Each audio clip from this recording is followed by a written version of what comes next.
Imagine you knew that your most beloved one was secretly planning to destroy your life. Would you still go ahead and gift that person? Drop your answer in the comments section before we begin. Now, considering your answers, Jesus was different. Jesus knew Judas would betray him. He knew Judas would lead armed men straight to him. He knew that betrayal would eventually lead to his arrest and death. And yet, Jesus still knelt down in front of Judas and washed his feet. Think about that. If you knew someone sitting beside you was secretly planning to destroy your life, would you still serve them? Jesus did. And John tells us something that makes this moment even more powerful. John 13:3 says, Jesus knew that the Father had given all things into his hands, and that he was come from God and went to God.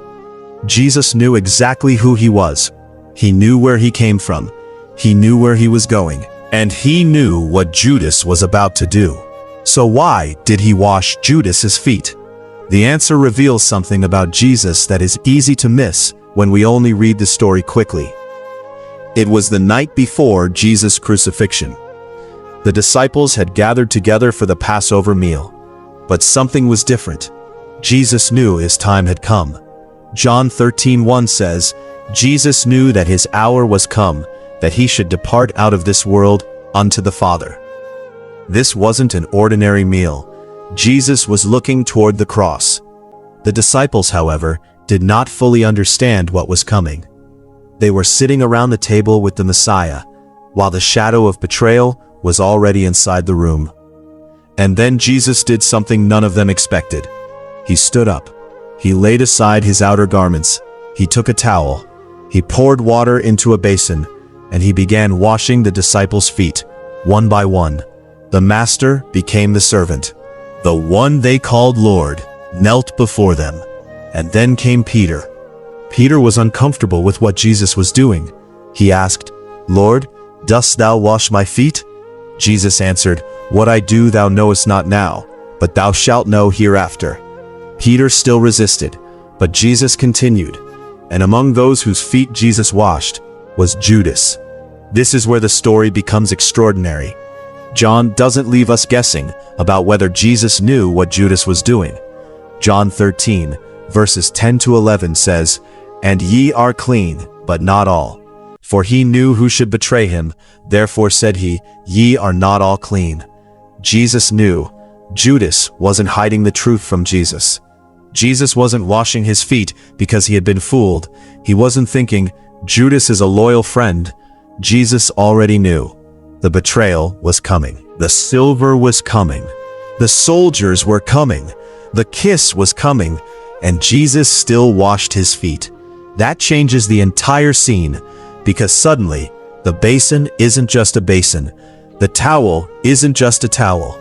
This becomes a picture of how Jesus responds when he knows exactly what is inside the human heart. Imagine the atmosphere. The room is quiet. Jesus moves from disciple to disciple. Peter, John, James, the others, and eventually Judas. Scripture does not tell us exactly what Judas was thinking as Jesus washed his feet, so we shouldn't invent his thoughts. But we can imagine the tension of the moment. The man who had already decided to betray Jesus was sitting there while Jesus served him. Jesus wasn't ignorant. Jesus wasn't powerless. Jesus wasn't confused. He was choosing, and that distinction matters. Jesus wasn't forced to wash Judas's feet. He chose to serve him. But why would Jesus do this? There is a deeper reason. Jesus wasn't simply demonstrating humility. He was teaching his disciples what his kingdom looked like. After washing their feet, Jesus said, Know ye what I have done to you? Then he explained, Ye call me Master and Lord, and ye say well, for so I am. Jesus wasn't denying his authority. He was showing them what true authority looks like. The greatest person in the room was the one holding the towel, not because he had lost his power, but because he understood that power and service were not opposites. And then Jesus said, For I have given you an example, that ye should do as I have done to you.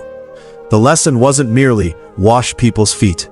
The deeper lesson was, Serve even when you are not being honored. Love without demanding recognition. Lower yourself without needing applause. And follow God even when others do not respond the way you hoped. But what about Judas? Here's where we need to be careful. Jesus washing Judas's feet does not mean Jesus approved of Judas's betrayal. It doesn't mean betrayal didn't matter. It doesn't mean evil didn't have consequences. Jesus knew exactly what Judas was about to do. Later, Jesus would say, "One of you shall betray me," and Judas would eventually leave the meal. John 13:27 says, "Then said Jesus unto him, That thou doest, do quickly." Jesus was not approving Judas's actions. He was confronting them. But he would not allow Judas's evil to determine his character. And that may be one of the most powerful details in the entire story. Judas was going to betray Jesus, but Jesus was still going to be Jesus. Judas would choose betrayal. Jesus would choose love. Judas would choose darkness. Jesus would continue toward the cross. Judas could determine what he did, but he could not determine who Jesus was. And there is something else we shouldn't miss. The foot washing happened immediately before Jesus' final hours. The cross was approaching. Jesus knew suffering was coming. Yet his final hours were not dominated by panic. They were marked by service. He washed feet. He broke bread. He taught his disciples. He prayed. And eventually, he surrendered himself. The towel pointed toward the cross, because the same Jesus who knelt before his disciples would soon allow himself to be humiliated before his enemies. The hands that held the towel would be nailed to a cross. The feet he washed would walk towards suffering, and the one who served those around the table would ultimately give his life for others. Perhaps the most uncomfortable part of this story is not what Jesus did to Judas. It's what the story asks of us. What do we do when we know someone has hurt us? What do we do when someone doesn't appreciate our kindness? What happens when serving someone feels undeserved? Because Jesus didn't wait until everyone at that table deserved his kindness. He served. And yet we should be careful not to turn this into a message that says Christians must tolerate abuse or remain in dangerous situations. Jesus' example is about the posture of a servant's heart. It is about humility. It is about refusing to allow another person's behavior to control our character. Judas chose his path. Jesus chose his. Think back to the beginning. Jesus knew. He knew Judas. He knew the betrayal. He knew the cross.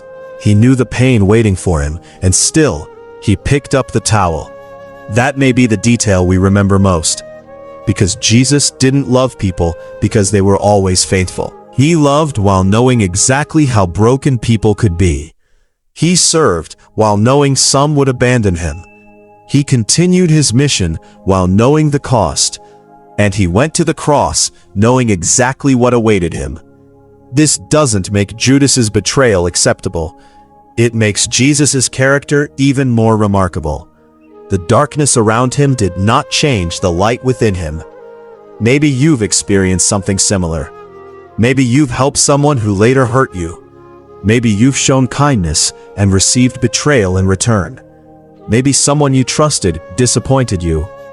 The story of Jesus and Judas reminds us of something difficult. We cannot always control how people treat us, but we can choose who we become in response.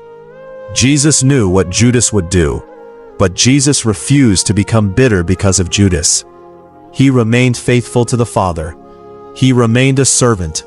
He remained who he was. And perhaps that is why this simple scene before the cross carries such weight. Jesus knew, and he still washed their feet. Not because betrayal didn't matter, but because love, humility, and obedience mattered more.